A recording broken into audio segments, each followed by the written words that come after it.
멋짐이 여러분들 안녕하세요. 사과 식초가 살 빼기에도 효과 있고 박테리아와 바이러스에 대한 살균 작용으로 입냄새까지 줄여줘서 일석이조라는 얘기 많이 들어보셨죠? 그런데 양이 과하거나 방법이 잘못되면 위식도 역류나 염증이 생겨서 속쓰림으로 고생하고 치아도 누렇게 변색되고 심지어 충치까지 생길 수 있다는 사실 알고 계신가요? 이번 영상은 사과 식초를 제대로 다이어트에 활용하는 방법입니다. 전 세계적으로 수천 년 동안 민간요법으로 식초를 이용해 왔어요. 종류도 정말 많죠. 사과 식초, 감 식초, 토마토 식초, 석류 식초, 현미 식초, 발사믹 등등 무궁무진해요. 식초가 여러 가지 질병에 대해서 효과가 있다는 보고들이 다양하게 있어 왔고요. 2005년 식초가 식욕을 떨어뜨리고 식후 혈당의 상승도 낮춰준다는 소규모 연구였지만 임팩트 강한 연구 결과가 발표되었어요. 고탄수화물 식사와 함께 사과 식초를 곁들인 후 1시간 뒤 혈당을 체크했을 때 55%나 혈당이 덜 증가해 있었고, 식초로 인한 식욕 억제 효과로 인해 하루 총 섭취 칼로리가 200에서 275칼로리나 줄었다고 보고했어요. 식초 한 스푼 덕분에 하루 밥 한 공기를 덜 먹게 되는 거네요. 이후 여러 건의 논문에서 사과 식초가 음식이 위장에 머무르는 시간을 길게 해서 포만감을 오래가게 하고 혈당과 인슐린 분비도 낮춰서 체중 감소에 도움을 준다라는 보고들이 있었고요. 2009년 스터디에서는 3개월간 2테이블스푼의 사과 식초 물을 매일 마신 군에서 1.2kg의 체중 감소, 체지방 0.7%, 배둘레 1.4cm 감소에 놀라운 결과가 있었어요. 다른 건 아무것도 안 했는데도요. 이렇게 사과 식초가 다이어트에 도움이 된다는 사실이 점점 주목받기 시작하면서 다이어터들의 뜨거운 사랑을 받게 되었죠. 사실 한 논문의 저자들은 메스꺼움 같은 위식도 증상 때문에 식초를 천연 식욕 억제제라고 하기에는 부적절하다라는 코멘트를 남겼었는데, 오히려 노이즈 마케팅이 된 건가요? 다이어터들은 사과 식초에 더 많이 관심을 가지게 되었어요.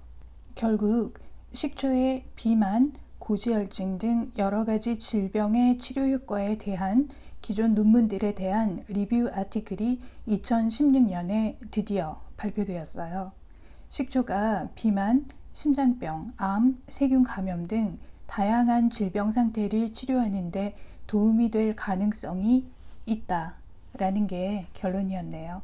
이렇게 식초가 분명 혈당을 낮추고 이상 지질혈증을 개선해주고 체지방이 쌓이는 것도 막아줘서 다이어트에 도움이 되는 건 어느 정도 확인이 됐지만 그 메커니즘에 대해서는 아직 확실하게 밝혀내지 못한 상태예요.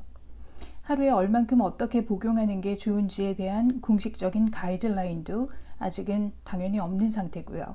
식초는 강한 산성을 띠잖아요. 희석이 덜 될수록 식도와 위에 자극이 되겠죠. 메스꺼움이나 소화불량, 심하게는 식도나 위에 역류가 생겨서 쓰리고 염증, 심하게는 화상을 입을 수도 있어요. 그래서 반드시 희석해서 드셔야 돼요.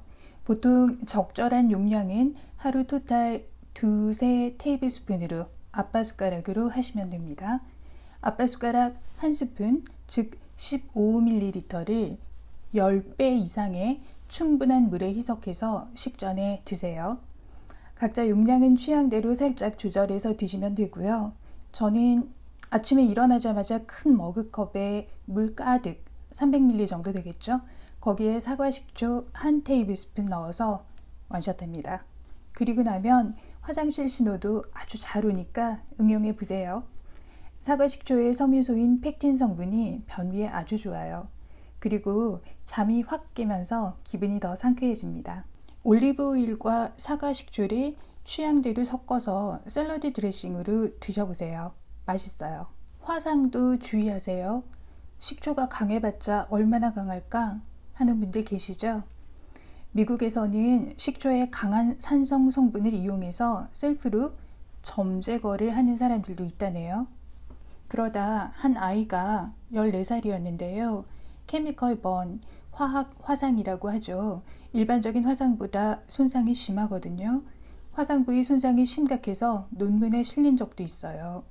원액을 마시다 식도에 화상을 입은 여자분도 있었고요. 식초의 아세틱 엑시드 성분이 구강의 세균과 바이러스를 제거해줘서 구취 제거에 도움은 되지만 치아에는 좋지 않아요. 에나멜 범랑질이라고 하죠. 치아의 가장 바깥 부분인 에나멜을 상하게 해서 치아가 변색되고 마모돼서 충치가 생길 수도 있어요. 식초물을 마시고 나서는 맹물로 가글 하는 것 잊지 마세요.